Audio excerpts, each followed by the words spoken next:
చంద్రముఖి వెళ్ళి వేడివేడిగా కాఫీ తీసుకురాపో. వాళ్ళగే వాళ్ళగే. అవును, దెయ్యాలంటే మీకు భయం లేదేటి? ఉంటే మేము నిన్ను చూడగానే పారిపోయే వాళ్ళం కదేంటి? అయితే నాను దయ్యంలాగా ఉంటానా?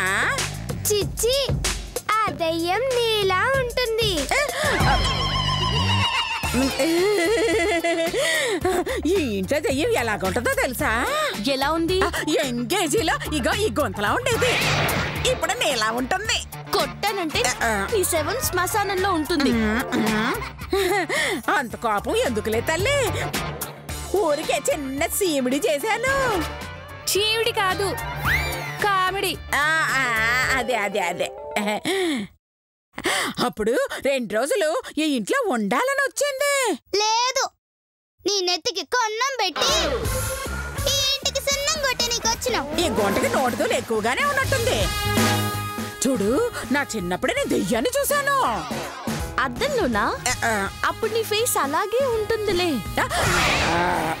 చాలే చాలే, మనల్ని చూస్తే దెయ్యాలే పరుగెత్తుకుని పారిపోతాయి.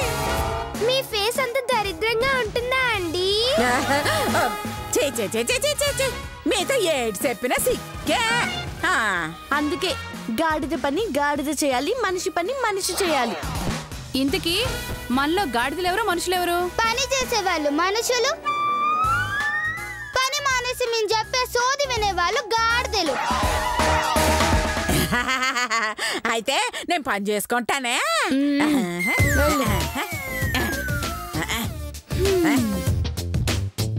చూడు, ఈ పోటీలో గెలవడం మీరనుకున్నంత ఈజీ కాదు.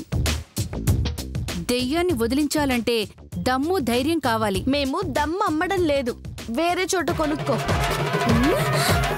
అంటే మా అక్క దమ్ము ధైర్యం లేని వచ్చావట దద్దమ్మ అంటున్నావా? దయ్యాన్ని చూడగానే పారిపోయే చవట అనుకుంటున్నావా? ఒక్కసారి ఆ మేకప్ తీసి పక్కన పెట్టిందనుకో, ఆ దయ్యానికంటే పెద్ద దయ్యం తెలుసా నీకు? ఏయ్, ఈ పోటీలో మేం గెలుస్తున్నాం, 20 లక్షలు సాధిస్తాం. చూద్దాం చివరి దాకా ఎవరు నిలుస్తారో ఎవరు గెలుస్తారో. ఛాలెంజ్.